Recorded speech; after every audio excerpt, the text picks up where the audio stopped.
দেখেন প্রিয় গাইস, এই দেখেন পেটিকোটের বেল্ট আমি জয়েন দিব কিভাবে দেখেন। এখানে এরকম করে আমি গেম্বল তৈরি করলাম এখানে প্রথমে, হ্যাঁ। তারপরে আমি বেল্টটা এরকম করে জয়েন দিব কিভাবে দেখেন। প্রথমেই আপনি এই যে বেল্টের কাপড় আছে যে, এই কাপড়টা আপনি দুই পাশে সেলাই ফেলতে হবে। এটা জয়েন দিলে একটু কম হইতে পারে, এই জন্য আমরা জয়েন দিয়ে নিচ্ছি। লম্বা যদি কম হয় তাহলে এই জন্য আগেই জয়েন দিয়ে নিচ্ছি, পরে বাড়তিটা কেটে দিয়ে আমরা ফিতা সেলাই করতে পারবো বাড়তি কাপড় দিয়ে। প্রথমে একটু জয়েন দিয়ে নিচ্ছি, বাড়তি হলে বাড়তি কাপড় দিয়ে আমরা ফিতা সেলাই করে দেবো। এখন আমি এই যে এক সাইড আমি ভেঙে সেলাই করলাম, এক মাথা ভেঙে সেলাই করলাম। দেখেন এই যে এক মাথা ভেঙে এরকম করে দুই সুতা ভেঙে এরকম করে সেলাই করে দিলাম। দুই সুতা ভেঙে সেলাই করে দিয়ে এক মাথা করবো, আরেক মাথা জয়েন করা শেষ করে তারপরে আরেক মাথা করতে হবে, আগে করতে হবে না। এখন দেখেন আমি উল্টা দিকে বেল্টটা জয়েন দিতে হবে। এই যে পেটিকোটটা আছে এটা উল্টা দিকে করতে হবে।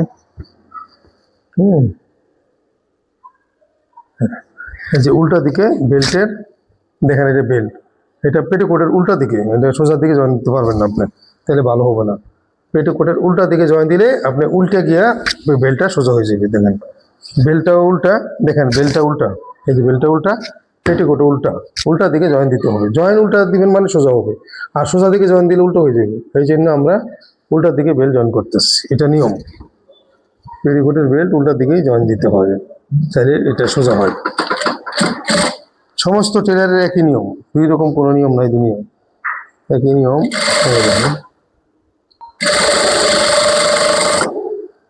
উল্টা দিকে জয়েন দিতেছি, তারপরে আমি এটার উল্টে সোজা করে দেবো, দেখবেন অনেক সুন্দর হবে। একটু বেল্ট শর্ট পড়ছে দেখছেন, এই জন্য আমি জয়েন দিয়ে নিচ্ছি আগেই কাপড়টা, যাতে শর্ট না পড়ে। এখন আমি পুরোটা জয়েন শেষ করবো।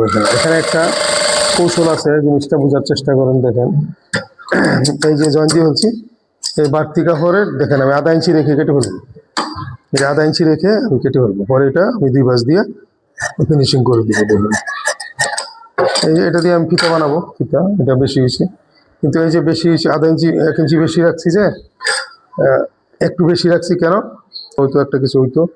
এখন আমি এটারে 2 সুতা করে ভেঙে দেখেন এই এখন সেলাই দিয়ে দিলাম, তাহলে ফিনিশিং হয়ে গেছে। এমন করে এই সেলাই দিই। এই জিনিসটা সবাই বুঝে না, এই জিনিসটা বুঝতে হবে। এই দেখেন এখন আমি 2 সুতা ভেঙে এখন এটা ফিনিশিং সেলাই দিয়ে দিলাম। আগে যদি দিতাম হয়তো কম পড়তো, না বেশি হইতো, সে ভালো হইতো না। এখন আমি ফিনিশিং সেলাই দিলাম, সোজা করে নিলাম। দেখেন এখন আমি সোজা দিকে এটা ভেঙে নিয়ে আসবো, এখন সোজা হয়ে যাবে। দেখেন জয়েন দিছি উল্টা, কিন্তু হয়ে গেল সোজা। উল্টা দিক থেকে এখন আমি বাস দিয়ে একটা আধা ইঞ্চি এখানে ওই সেলাইয়ের উপর রেখে সেলাই দিব, দেখবেন এখন সোজা হয়ে গেল। এটা হলো পেটিকোটের বেল্ট জয়েন করার নিয়ম। শুধু পেটিকোটের বেল্ট না, এই নিয়মটা ব্লাউজের পট্টির মধ্যেও ব্যবহার করে, একই নিয়ম। তাহলে সুন্দর হয়। এই যে আধা ইঞ্চি বাস দিলাম ভিতরের দিকে, সেলাইয়ের উপরে রাখলাম, এই যে সেলাইয়ের উপরে রাখলাম, রেখে আমি চিকন করে সেলাই দিয়ে নিলাম, চিকন করে সেলাই দিই।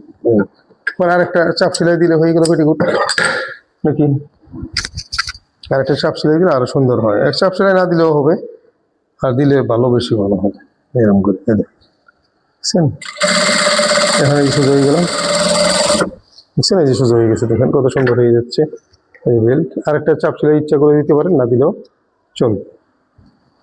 এই হলো বেল্ট জয়েন। তো অনেকে ভুল করে এটা সোজা দিকে জয়েন দেয়, যার ফলে সে এটা মোচড়ায় ফেলে। আর এটা দূরের থেকে ভাঙিয়ে নিতে হবে, আর নাহলে এটাও মোচড়ায় যাবে।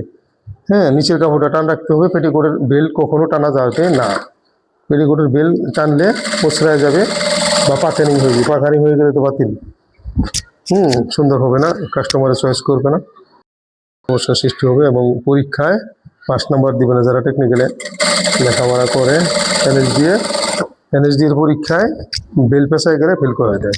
এখানে নিয়ে আমি একেবারে শেষে নিয়ে মিলাই দিলাম, দেখছেন? এখন যদি আমি আস্তে আস্তে মিলাইতাম তাহলে আর হইতো না, আমি দূরের থেকে মিলাই দিছি, যার ফলে মিলে গেছে। এই জন্য দূরের থেকে আপনারা টান দিয়ে মিলাই দেবেন, কোনো সমস্যা নেই।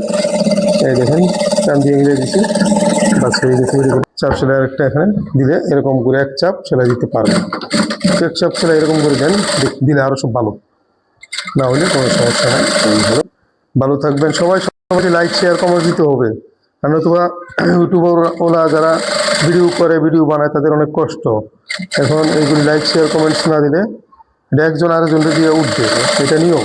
কিন্তু এই নিয়ে কোনো হিংসা বিদ্বেষ করা যাবে না, মনে কোনো কষ্ট রাখা যাবে না, এইগুলো কথা। এখন দেখেন পেটিকোটটা কত সুন্দর হয়েছে, আপনারা লোক দেখেন।